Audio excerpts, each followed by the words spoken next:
Baik, bismillahirrahmanirrahim. Senang sekali di sini Ustazah Hamidah. Insya Allah pada hari ini kita akan mempelajari tentang materi geografi. Untuk menambah keberkahan, sebelumnya kita awali pelajaran ini dengan membaca ta'awuz dan bismillah dulu ya. A'udzubillahi minasyaitonirrajim. Bismillahirrahmanirrahim. Rabbi sholli shodri wa yassirli amri wahlul 'uqdatam min lisani yafqahu qawli. Salawat serta salam semoga senantiasa tercurah limpahkan kepada Nabi Muhammad Sallallahu Alaihi Wasallam. Nah, anak-anak, insya Allah pada hari ini kita akan membahas tentang ruang dan interaksi antar ruang. Oke, kalau Ustazah bilang ruang, kira-kira apa sih yang ada di pikiran kalian? Apa itu ruang? Mungkin kalian akan berpikir ruang itu adalah semacam ruang tamu Ustazah, atau ruang belajar Ustazah, ruang makan, dan sebagainya, dan sebagainya. Nah, ternyata ruang dalam pengertian geografi itu berbeda ya. Slide berikutnya, apa itu ruang? Di sini Ustazah mau mencoba memberikan sebuah ilustrasi.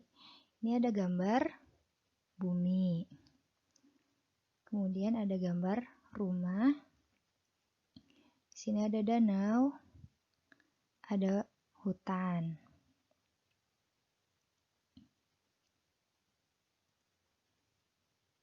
Nah, rumah itu diisi oleh siapa?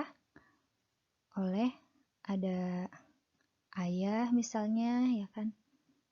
Ada ibu, ada adik, kakek, nenek, dan sebagainya. Nah, orang-orang ini kita sebut sebagai manusia. Jadi, di dalam rumah ini ada manusia. Manusia itu adalah makhluk hidup. Seperti itu. Nah, gambar yang kedua di sini ada danau. Danau itu diisi oleh apa aja? Ada ikan, ada tumbuhan, yang mana ikan dan tumbuhan ini juga adalah makhluk hidup.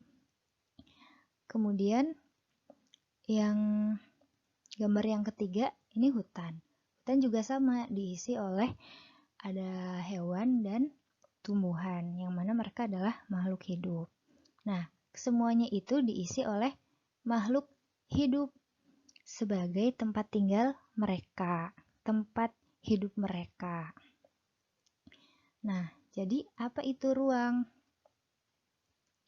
Ruang itu, nah ini, ruang adalah tempat di permukaan bumi, baik secara keseluruhan maupun hanya sebagian, yang digunakan oleh makhluk hidup untuk tempat tinggal mereka. Nah, di sini kan banyak nih tempat makhluk hidupnya di bumi, ada hewan, ada manusia, ada tumbuhan, digunakan sebagai ruang untuk tempat tinggal mereka. Coba kita bedah ayat dulu ya. Kita kan tinggal di bumi, ruang yang disebut dengan bumi. Dalam sebuah ayat disebutkan, walaqad makkannakum fil ardi waja'alnakum fiha ma'ayish qalilan ma tashkurun. Kita coba bedah ya. Walaqad makkannakum, sesungguhnya kami telah menempatkan kamu sekalian fil ardi, di muka bumi, waja'alna lakum, dan kami adakan bagimu fiha tuh di muka bumi, ma'ayish, sumber kehidupan. Sumber kehidupan kita nih, semua makhluk hidup yang tinggal di bumi diberikan sumber penghidupan. Artinya rezeki kita tuh udah diatur sama Allah, udah diberikan jaminan sama Allah kayak gitu. Fiha qalilan ma tashkurun. Tapi amat sedikitlah kamu bersyukur. Nah, ayat ini juga sebagai peringatan kita ya, bahwa di dalam ruang yang kita tinggali ini, di bumi ini, maka kita harus bersyukur. Kenapa? Karena Allah sudah memberikan kita sumber penghidupan dan kita harus bersyukur.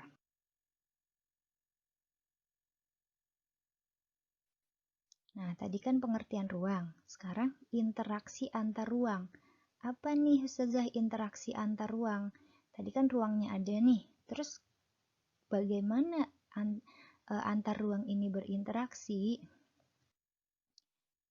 Oke, sederhananya gini. Misalnya di sini ada orang ya. Ini orang. Ini si A. Nah, ini ada si B. Anggaplah ini gambarnya bagus. Ini si B. Nah, si A ini misalnya dia punya biskuit. Tapi dia butuh air dan dia nggak punya segelas air nih. Nah, ini nggak punya. Sedangkan si B ini punya air, punya segelas air, tapi dia nggak punya biskuit. Oke, nah antara si A dengan si B ini, mereka saling membutuhkan satu sama lain. Akhirnya mereka saling berinteraksi dengan cara apa? Aku minta airnya dong. Misalnya ke si B. Nanti aku kasih biskuit karena dia punya biskuit. Nah, akhirnya antara si A dengan si B ini saling berinteraksi, saling bertukar. Kondisi ini disebut interaksi ya. Mereka saling berinteraksi. Tapi bukan interaksi antar ruang, interaksi antar manusia, antar si A dan si B. Terus kalau interaksi antar ruang bagaimana Ustazah? Kalau interaksi antar ruang, contohnya gini. Misalnya, ini adalah wilayah A. Ini wilayah A. Dan ini adalah wilayah B. Nah, antara wilayah A dengan wilayah B ternyata punya karakteristik yang beda. Kalau wilayah A, dia surplus sayuran. Misalnya ini gambar sayuran ya. Tapi ini surplus nih, tandanya plus. Tapi minus ikan. Nah, ini minus. Sedangkan kalau wilayah B, dia sayurannya nih banyak. Sayurannya minus. Minus sayuran tapi surplus ikan. Nah, akhirnya mereka saling berinteraksi nih satu sama lain.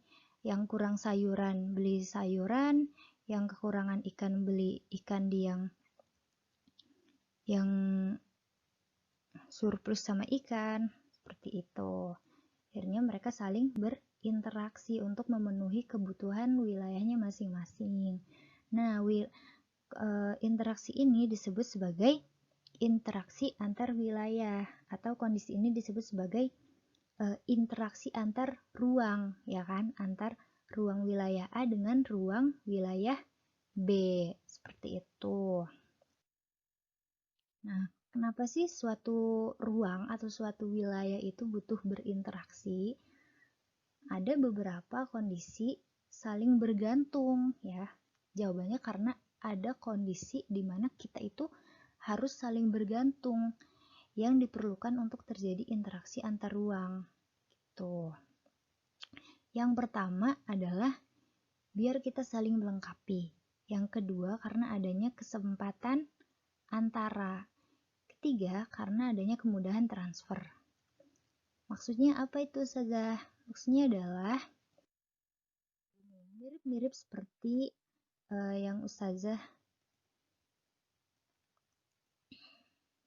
jelaskan tadi. Misalnya di sini ada wilayah A dan wilayah B. Oke, di sini wilayah A itu surplus sayuran, tapi minus ikan ya. Ikannya nggak ada. Sedangkan wilayah B itu kebalikannya, dia surplus ikan tapi minus sayuran. Akhirnya mereka saling berinteraksi antar ruang.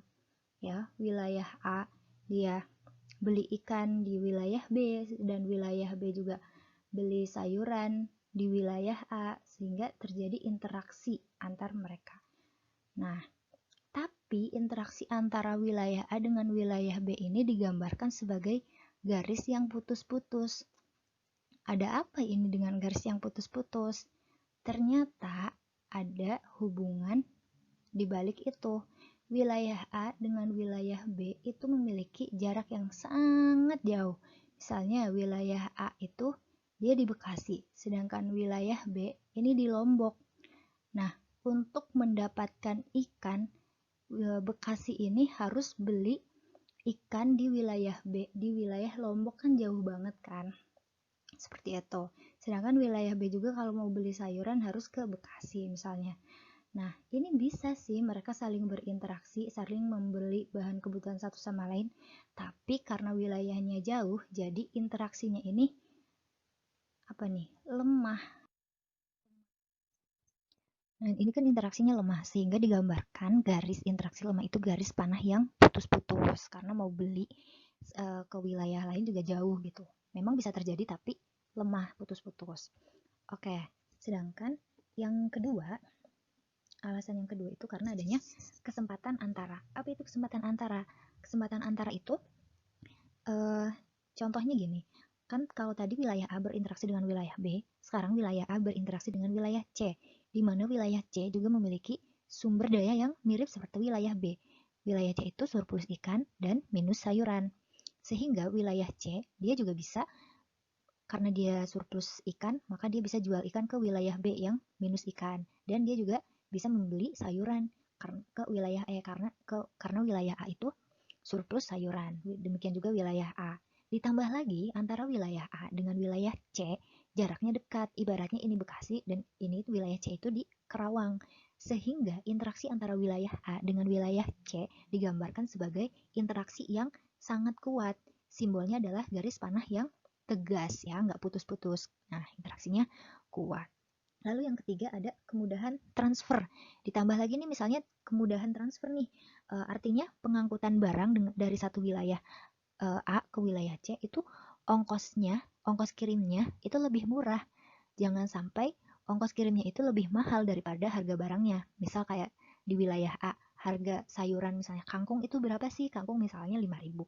Harus ditransfer ke wilayah B. Nyampe wilayah B kangkung yang tadinya 5.000 gara-gara ongkos kirimnya mahal itu jadi 50.000 misalnya, kan itu nggak bisa mencukupi kayak gitu. Sedangkan di wilayah C ini memiliki kemudahan transfer, sehingga antara wilayah A dengan wilayah C ini akhirnya interaksinya sangat-sangat kuat.